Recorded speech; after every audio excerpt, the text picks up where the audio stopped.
بالضم تقريبا 140 عيله تقريبا 150 نفر.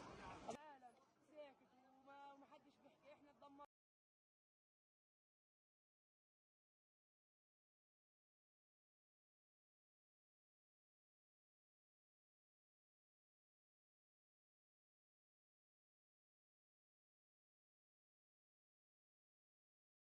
Jadi pertama-tama kami akan menjelaskan dari sisi analisis hukum internasional. Kami mengambil dan mengangkat dari Deklarasi Universal Hak Asasi Manusia yang berisi pasal-pasal tentang hak hidup, perlindungan warga sipil, dan larangan hukum kolektif. Pertama adalah hak hidup, yang mana ada di pasal 3 yang berisi tentang semua orang itu memiliki martabat dan hak yang sama. Yang selanjutnya adalah pelindungan warga sipil. Yang pertama adalah pasal 5, larangan menyiksa dan memperlakukan setiap orang secara kejam. Selanjutnya adalah pasal 8, setiap orang memiliki hak atas pemulihan dari pengadilan nasional oleh Undang-Undang Dasar. Selanjutnya adalah pasal 9, larangan menangkap dan membuang warga sewenang-wenang. Dan terakhir adalah pasal 12, larangan mengganggu urusan pribadi seseorang. Dan selanjutnya adalah larangan hukuman kolektif. Terdapat 3 pasal, yaitu yang pertama adalah pasal 1, semua orang berhak merdeka, mempunyai martabat dan hak-hak yang sama. Selanjutnya pasal 2, setiap orang berhak atas hak dan kebebasan mereka. Contohnya tidak membeda-bedakan satu sama lain. Dan terakhir adalah pasal 4, dilarang memperbudak dan memperhambakan orang lain. Terkaitan pasal pelanggar dengan prinsip hukum humaniter internasional berdasarkan Konvensi Jenewa keempat dan Statuta Roma atau ICC. Apa itu hukum humaniter internasional? Hukum humaniter internasional adalah aturan yang berlaku saat perang atau konflik senjata terjadi. Tujuannya melindungi mereka yang tidak ikut bertempur seperti warga sipil, tenaga medis, dan tawanan perang. Konvensi Jenewa 4 melindungi warga sipil. Pasal pelanggaran berat, contohnya adalah pasal 147. Di dalamnya melarang yang pertama, pembunuhan dengan sengaja. Kedua, penyiksaan. Ketiga, pengambilan sandera. Dan keempat, penghancuran properti sipil tanpa alasan militer. Ini semua mencerminkan prinsip perlindungan, pembedaan antara sipil dan militer, serta proporsionalitas. Statua Roma dan ICC. Statua Roma membentuk Mahkamah Pidana Internasional ICC. Di sini pelanggar hukum humaniter disebut sebagai kejahatan perang dikatakan pada pasal 8, kejahatan terhadap manusia dikatakan pada pasal 7. Prinsip pentingnya, pelaku bisa diadili secara individu tanpa kekebalan hukum. Terkaitan pasal dan prinsip. Setiap pasal pelanggaran mencerminkan prinsip dasar hukum humaniter, yaitu yang pertama, melindungi yang lemah. Kedua, membedakan antara target dan militer serta sipil. Tiga, tanggung jawab atas pelanggaran.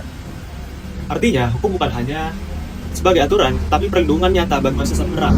Sekarang kami akan menjelaskan dari segi analisis hukum Islam. Yang pertama ada dari nilai-nilai Islam. Di dalam Al-Quran kita bisa menemukan ada kata al-haq yang berarti hak atau hidup. Salah duanya yaitu ada hak al-hayah yang berarti hak untuk hidup. Hak hidup merupakan hak asasi setiap manusia. Yang kedua ada hak al-din yang berarti hak beragama, yang dimana agama sepenuhnya mendukung kehidupan demokrasi di bidang keagamaan melalui perlindungan hak asasi beragama dan menjamin kebebasan menjalankan ajaran-ajaran agama masing-masing. Sebagaimana dalam sistem konstitusi negara Indonesia disebut secara jelas dalam pasal 29 Undang-Undang Dasar 1945. Selanjutnya ada juga yang disebut sebagai maqasid al-syariah, yaitu tujuan utama syariat Islam yang dirumuskan oleh Imam al-Syafi'i untuk menjaga 5 hak penting: agama, jiwa, keturunan, akal, dan harta. Tujuan ini bertujuan untuk melindungi hak tanpa kebebasan manusia. Secara keseluruhan, ini menjelaskan peran agama dalam mewujudkan keadilan dan kehidupan masyarakat yang demokratis. Kemudian, keadilan dan hak asasi manusia terdapat di dalam Al-Quran pada surah Al-Isra ayat 70 yang berbunyi, "Dan sungguh telah kami muliakan anak cucu Adam, dan kami angkat mereka di darat dan di laut. Kami beri mereka rezeki dari yang baik-baik dan kami lebihkan mereka di atas banyak makhluk yang kami ciptakan dengan kelebihan yang sempurna." Yang kedua, terdapat pada surah Al-Maidah ayat 8 yang berbunyi, "Wahai orang-orang yang beriman, jadilah kamu sebagai penegak kebenaran karena Allah. Jadi saksi yang adil dan janganlah kebencianmu terhadap suatu kaum mendorong kamu untuk berlaku tidak adil. Berlaku adillah karena adil itu lebih dekat kepada takwa dan bertakwalah kepada Allah. Sungguh Allah Maha Teliti atas apa yang kamu kerjakan." Ini menunjukkan bahwa Islam meletakkan dasar kuat untuk perlindungan hak asasi, keadilan sosial, persamaan, dan penegakan hukum yang adil, jauh sebelum istilah hak asasi manusia dikenal secara modern. Kemudian ada hadis riwayat Bukhari dan Muslim yang berbunyi, Nabi Muhammad SAW bersabda, "Seorang muslim adalah saudari muslim lainnya. Ia tidak boleh menjaliminya dan tidak boleh menyerahkannya kepada musuh. Barang siapa membantu kebutuhan saudaranya, maka Allah akan membantu kebutuhannya." Ayat-ayat dan hadis ini menunjukkan bahwa Islam meletakkan dasar kuat untuk perlindungan hak asasi, keadilan sosial, persamaan, dan penegakan hukum yang adil, jauh sebelum istilah hak asasi manusia dikenal secara modern. Halo semuanya, sekarang saya perwakilan dari kelompok 2 ingin mewawancarai salah satu dosen dari Fakultas Hukum di Universitas Lambung Mangkurat, dan saya sedang bersama Ibu Sijasni. Sekarang saya akan melakukan sesi wawancara mengenai kasus Gaza dengan Israel. Saya langsung saja mulai ke pertanyaannya. Menurut Ibu, sebagai seorang dosen di Fakultas Hukum, bagaimana sih Anda itu melihat konflik yang terjadi di Gaza saat ini? Khususnya dari perspektif hak asasi manusia global. Terima kasih sebelumnya saya ucapkan. Kalau menurut kacamata Ibu ya, perspektif Ibu sebagai seorang dosen Fakultas Hukum, melihat konflik Gaza itu merupakan konflik yang besar, konflik yang sangat kompleks. Itu kejadiannya sudah berkepanjangan, berlarut-larut. Di mata Ibu ya, sebagai praktisi hukum lain itu sebuah pelanggaran HAM berat. Pasukan Israel itu secara brutal memblokade wilayah Gaza itu dari semua lini. Kemudian apa yang terjadi? Masyarakat atau rakyat Gaza sangat kesulitan dalam mengakses terutama masalah pangan, kemudian air bersih, dan yang terpenting adalah masalah pelayanan kesehatan. Khususnya Ibu sebagai orang hukum itu melihatnya itu suatu pelanggaran HAM berat, dan itu tidak bisa sebenarnya ditoleransi. Kita harus berjuang dengan kekuatan kita, apa yang kita punya, berupaya membantulah masyarakat atau saudara kita yang ada di Gaza. Lanjut ke pertanyaan nomor 2. Judul utama kita itu adalah Gaza sebagai cermin kemanusiaan di dunia.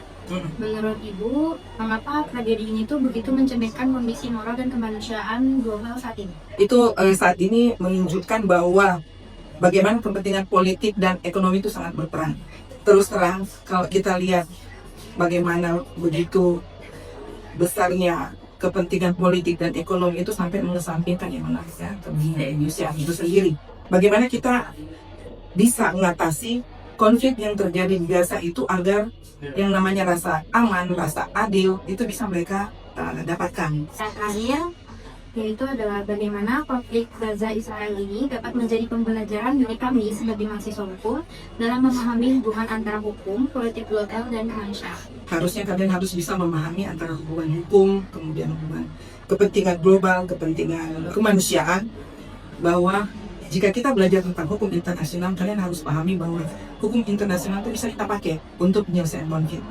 Tapi pada kenyataannya kita lihat ada beberapa negara yang seakan-akan buta terhadap itu. Kitalah ini yang merasa tahu hukum, tahu aturan yang bersuara.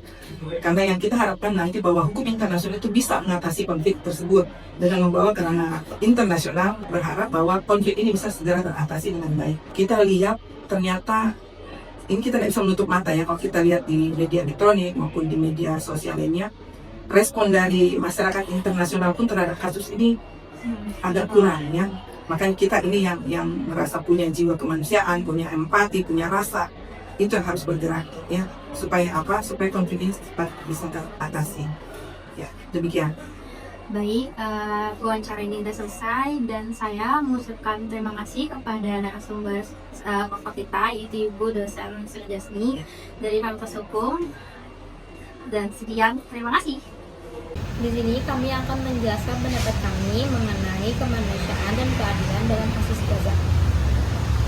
Bagi saya, pandangan pribadi tentang kemanusiaan dan keadilan dalam kasus Gaza adalah seruan untuk menghormati hak setiap individu sebagai manusia. Keadilan bukanlah tentang memenangkan satu pihak, tetapi tentang pengakuan dan pelindungan hak-hak dasar bagi semua orang, serta menghentikan siklus penderitaan yang terus berulang. Menurut saya, kasus di Gaza menunjukkan bahwa kemanusiaan dan keadilan itu sangatlah penting. Banyak orang tak bersalah menjadi korban, padahal mereka juga berhak hidup damai. Kasus Gaza adalah pengingat bahwa kemanusiaan tanpa keadilan hanyalah belas kasihan, dan keadilan tanpa kemanusiaan bisa menjadi kekerasan baru. Maka dari itu, keduanya harus berjalan bersama agar perdamaian sejati bisa tercapai. Pendapat saya tentang arti kemanusiaan dan keadilan dari kasus Gaza. Bagi saya, kasus Gaza menunjukkan bahwa kemanusiaan itu berarti menjaga nilai sistem nyawa, terutama warga sipil yang tidak terlibat dalam konflik. Setiap penderita menegaskan pentingnya empati dan perlindungan terhadap orang tak bersalah. Sementara itu, keadilan berarti adanya pertanggungjawaban atas pelanggaran dan pelindungan hak asasi. Pendapat saya sebagai mahasiswa, saya merasa penting untuk tetap kritis, mencari informasi yang benar, dan juga menyuarakan nilai kemanusiaan. Harapan saya hanya satu, adanya perdamaian dan perlindungan bagi semua warga yang terdampak. Terima kasih. Pandangan pribadi saya tentang arti kemanusiaan dan keadilan dari kasus Gaza adalah kasus Gaza itu membuat saya melihat bahwa kemanusiaan berarti tidak menutup mata terhadap penderitaan warga sipil. Keadilan adalah memastikan mereka mendapatkan hak hidup aman dan setiap pelanggaran harus diadili secara jujur. Dan pandangan pribadi saya, kemanusiaan dalam kasus Gaza ini adalah empati terhadap korban yang kehilangan keluarga dan rumahnya. Keadilan berarti memberi mereka perlindungan yang nyata dan menghentikan penderitaan yang tidak seharusnya terjadi.